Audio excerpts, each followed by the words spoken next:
Welcome. It's an exciting day. Signing day across the country is it's a really cool opportunity for these kids to sit back and kind of take it all in. You know, it's the kind of end of one journey, which took a tremendous amount of hard work for them to get to this point. You know, I tell them all, enjoy today. Today's about you, and then tomorrow wake up and let's start going to work on the next chapter of where this goes. It's an exciting day for us here at Duke football. We're welcoming 16 new families into our family here at Duke. We're excited for that. I'm really happy about the class we brought in. Obviously, I didn't get a chance to spend a ton of time with everybody, but I think we've got a really good class and a really good group coming in. I think we really like our balance. I think the balance of this class is really good. We've got 8 signees on offense. We've got 7 signees on defense. We've got 1 athlete, and so that's positionally really the balance that you're trying to get. I like the geographic balance of the class. We've got 6 kids from the state of North Carolina. That's always where we want to start, but we're also represented by 9 different states. I think that kind of points to that vision that we talked about being that national brand, and so I'm happy about that. Obviously, I didn't get to play a ton of role in the recruitment of these young men, and so I think there's a lot of thank yous that need to go out. I think when you put together a class of this size and magnitude, and you're bringing in this many kids like we do in football, so many people play a part in this thing as we put it together. And so the first thank you obviously has to go to Coach Cutcliffe and his staff. I think those guys did an unbelievable job of identifying players that fit Duke, fit what this university was about, fit what football at this university is about, and they showed an unbelievable amount of professionalism over the last 2 weeks to continue to work and grind to keep this class together. And so that was something that needs to be mentioned for sure. I want to thank Nina for her work in this process. So many parents and players pointed out to me her honesty and her communication throughout this process really helped keep this group together. I want to thank Kent McLeod, and our recruiting staff. I think those guys did an unbelievable job of identifying talent. And again, when you're represented in 9 states, that's not always just coaches on the road. A lot of that stuff has to happen in the recruiting department with those guys finding and identifying players. And so that part of it was really good. And then last and certainly not least, I want to make sure we give a thank you to our academic staff and the faculty on this campus that take their time and energy to sit down with our players and sit down with our families and just sell them on the vision of what Duke can do for them beyond the sport of football. You can't put together a class like this, a class of this size, a class of this talent without a lot of help from campus. Those people got to give up time. That's certainly not part of their deal when they come to Duke, and so we appreciate them taking the time to sit down with our players and with our parents, and so thank you for that.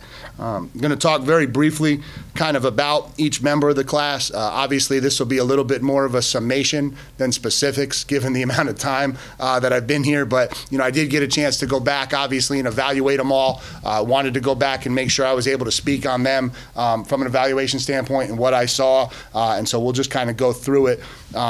Henry Beelan's our quarterback.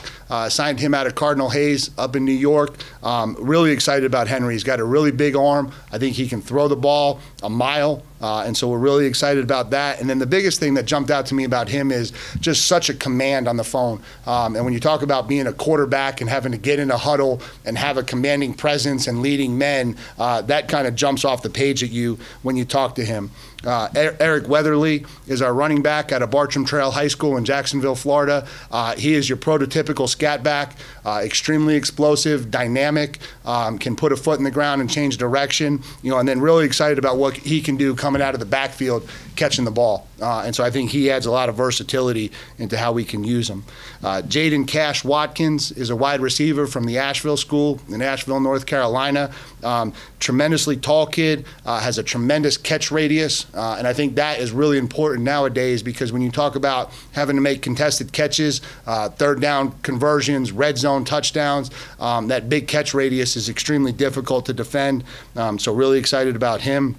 Makai Wall, a wide receiver from Dudley High School over in Greensboro, a high school that I'm very familiar with from my time in North Carolina.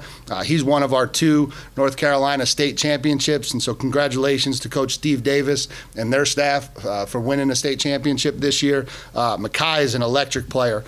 He's a kid that I think fits in the slot. I think that's where he starts, but he's a kid that you're going to design plays around. You're going to make sure that that's a kid that gets touches, gets the ball in his hands. He is a home run hitter, and he can take it to house every time he gets the ball. Jake Taylor is our tight end in the class. He comes from Cardinal Gibbons High School over in Raleigh. That's our second state champion, and so congratulations to Coach Steve Wright and his staff for the job they did. And what I understand was a wonderfully weathered game in conditions over in Raleigh the other night. Jake's got a really tall, athletic body. He's a converted player to the tight end position. He hasn't been playing it really long, so I think he's got a tremendous amount of upside. But he's, again, has a huge catch radius, and I think he'll be a mismatch for linebackers and safeties down the line.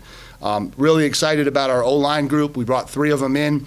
Matt Craycraft from Dallas Jesuit over in Texas. Obviously a kid I'm familiar with from where I came from. I think he fits at tackle for us. Extremely athletic kid, great flexibility in his hips, and we shared a common story because he's a hockey player, and one of my child plays hockey, and so they've actually played against competitive organizations. So it was interesting talking to Matt and finding that out about him.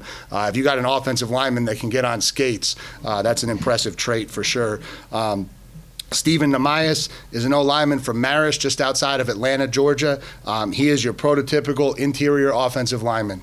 He comes off the ball, he rolls his hips, he moves people. You'll hear us talk about that a lot. We don't want to block people, we want to move people. I think that's how you establish the line of scrimmage. And so we're real excited to have him join the group. And then Brian Parker is a kid from St. Xavier High School in Cincinnati, Ohio. And, Brian, I think, has some versatility. I think he can go inside and outside. He's another multi-sport athlete, tremendous athleticism, gets to the third level and blocks. You get a couple clips of him on film, 40, 50 yards down the field blocking people, and so really happy about his motor and him coming in. Terry Moore is our athlete, and this is the first time I had to put my head coach hat on because I would love Terry to be a safety, but then I remembered I'm not a defensive coordinator anymore, I'm a head coach, and so the fact that he can run the ball and put points on the scoreboard is really attractive too, and so I think we're going to give Terry a chance to kind of figure out where he best fits. But man, what an unbelievable athlete, tremendous basketball player. He'll be coming in mid-year, and so we're excited to see what Terry can do and where he fits.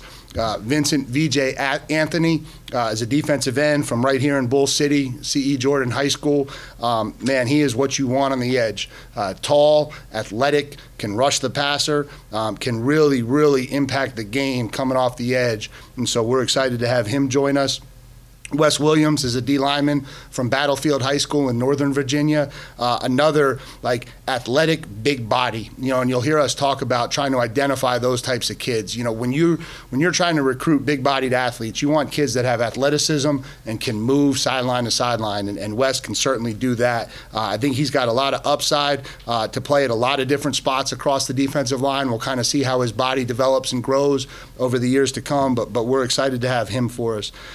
Jeremiah Halsey is a linebacker from Pine Richland up outside the Pittsburgh area in Pennsylvania, and I think that again is the reach as we talk about where this place can go. He's a two-way player, extremely productive on both sides of the ball, very explosive on offense, and then he's just a guy that makes a ton of plays on defense. Sideline to sideline linebacker, makes a ton of tackles, and so we're excited to add him. Carter Wyatt is a linebacker from West Brunswick High School here in North Carolina. Extremely productive. We talk about linebackers like however they get there, we want our linebackers on the bottom of the pile because that means they're productive and they're active and they're seeing things the way they're supposed to see them to get where they're supposed to go. And so he does that a lot. Extremely productive, makes a ton of plays on film. Another kid that I think can go sideline to sideline. And so we're excited about that. Kenzie Paul is a DB, probably starts at corner for us, is probably positionally where he starts. He's from the Macaulay School out of Chattanooga, Tennessee. It's the first kid in my career, though, that has ever sent his NLI in from Canada. And so that was an interesting little story this morning, so we were excited about that. He's won back-to-back state championships in Tennessee. Another two-way player, plays both sides of the ball, extremely talented athlete, great hands, great ball skills, and so I think he provides a lot of value. Chandler Rivers is a DB from Beaumont United in Beaumont, Texas. He's probably the one kid in the class I'm most familiar with, being a defensive kid from Texas. And so got a chance to evaluate Chandler a lot, really liked him, really glad that I'm going to get a chance to coach him here at Duke. Twitchy kid with tremendous athleticism, has great ball skills, extremely competitive. He's got an unbelievable drive to be a great football player, and I think that will serve him very well here. Okay, and then last, and certainly not least, is Nathan Vale, the DB from Harrison High School just outside of Atlanta, and he's your physical safety. He's the kid that can run downhill, run the alley, can really lay into people, and he's got a great ability to strike people, and so real happy to have him. And so that's our class. I told all of these kids on the phone, and I meant it. I was very fortunate. There was no kid that I watched on film and didn't think he fit. And so when you take over a program and you inherit recruits, it's really cool to just go through a list and say, you know, oh yeah, I would have taken him. Oh yeah, I would have taken him. And when you can do that all the way through the class, you feel great about what you're bringing in. And I think the other thing that just jumped out to me is as I got on the phone with these players and families, just what a great group of young men. They stayed committed together, they're tight, they're close, and they got a really strong vision about what they want Duke to be and where they want Duke to go. And so we're real excited to welcome all these families into Duke and look forward to them doing really big things. So from there, I'll open it up to questions. I do want to ask you about the size of the class, and you've obviously been part of transitions of coaching staffs before. Yeah. And when you came in and you saw the number, were you surprised that many stayed together? What kind of work did you have to do to keep them together, or did you expect more defection? Yeah, I mean, I think from afar you always expect more defections. I think, if I'm being honest, I think anytime there's this type of transition and change, you certainly would anticipate the group fracturing. Listening to, coaches come in as soon as the coaching change happens and try to pull people out. I think it's a testament to their character, and I think it's a testament to the Duke brand. I really do. I think they believed in what Duke was, and I think that's where, Nina played a huge role, assuring them of what the future would look like, and the coaches did an unbelievable job of getting out there and basically selling Duke. Whether I'm here, not here, I don't know, but Duke is still Duke, and you should be part of it. And so that was pretty cool. Was that your message when you talk to these guys? You come to Duke or come to Mike Elko's Duke? Yeah, I think my message was a little bit of both. I think, first of all, they chose Duke long before I was here. And so that part of it hasn't changed. And then I think what I had to do was I had to get them just to trust and believe in me as best I could in a 4-day window. And I really put myself out there as much as I possibly could for these families, these parents, and these players, just so that they can get a feel for me. I was fortunate on Sunday. I was able to get 3 local guys in, so I was able to have a couple sit down face-to-face meetings, but really everything was phone and FaceTime over the last 4 days, and just as many conversations as I had, answer as many questions as I could, had to be as honest as I possibly could about the direction of where this thing was going, and I think that's kind of how it all came together. You still have some scholarships to work with. Are you looking to bring in more people in this signing period? Are you going to hold them off for February or hold them off for next year? What's your... Yeah, I don't anticipate anything else happening in this signing period unless something kind of comes off the radar a little bit here in the next couple of days. I would expect there to be a little bit of a push to try to see if we can supplement this class in the second signing period, but I think we've got to always be careful here that we're doing what's the best thing for 4 years, not the best thing for like 4 minutes. And so we got to be careful that we make sure we go out there and we bring in the right kids. So I don't have a mindset of, I have to fill this number or I got to find this many guys. If there's people out there that fit what we're looking for, we'll certainly look to add them. At this point, you have 8 guys coming in for the spring semester, is that right? Yeah, that's my understanding. Yeah, 8 mid-years. That's a big number here for Duke. Normally it's been fewer than that. So okay. What does that mean to you, to your program, to have that kind of group coming in early? Yeah, I think it's huge. I think it's a huge advantage for a football player to come in mid-year. I think, when a football player comes in the fall and he has to jump right into fall camp, and then academics, in-season, practice, games, that's a challenge. I mean, that's a challenge for any young man at any institution. And so to come in the spring when it's not 100 miles an hour in-season football, and it's just lifting initially, and he's going to class and he's getting used to all of that. Then spring ball kind of gets his body used to how football practice goes. I just think there's a big advantage to that, so we're excited about those 8 guys.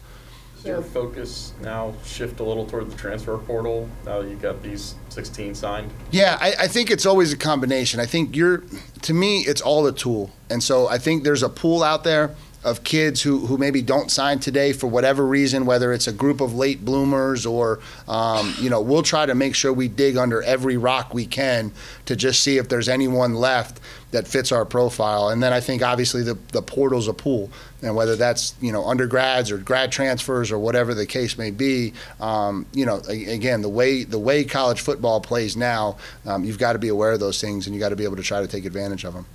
Are you the kind of coach who would, you may not have that luxury this year, would you like to redshirt most of your freshman class, or is it a more pragmatic approach? What are your thoughts on that? Yeah, I mean, I think all of that is an individual basis. I don't ever come in and say, oh yeah, this kid's got a red shirt. I think you give every kid should come in with an opportunity and a thought process that he's going to start.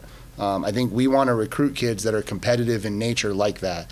And then there's a reality that hits in somewhere about 3 weeks into fall camp where you kind of identify where this kid's role is, and I think some kids will do that. I think some kids do have the ability to walk right in and be instant impact players. And so you certainly don't want to redshirt those guys. And, some guys are going to be quality backups, and they're going to play an awful lot of football and help your team, and you don't want to redshirt those guys. But then, there's some guys that are going to be a little bit further down on the depth chart, and you certainly don't want to waste their year running down on one special team unit once a game. And so you want to be careful with that. And so that part plays a role. And then I think the way the NCAA changed the rule to allow us to kind of be a little bit more strategic with, which games we play them in, I think helps a little bit with that decision too. Sounds like this class is versatile. Yeah. Have you spoken to these guys about changing positions and so forth? Were they open to that? No, I haven't. I think I'm pretty comfortable with where most of them are coming in. I think Terry's the one kid that's got a lot of position flexibility. So he would be the one standing here today. I really don't know where he plays and where he's successful. I just know it's going to be somewhere.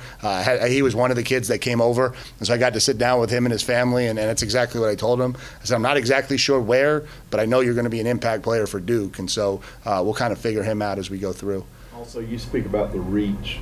You come from a very fertile recruiting ground in Texas.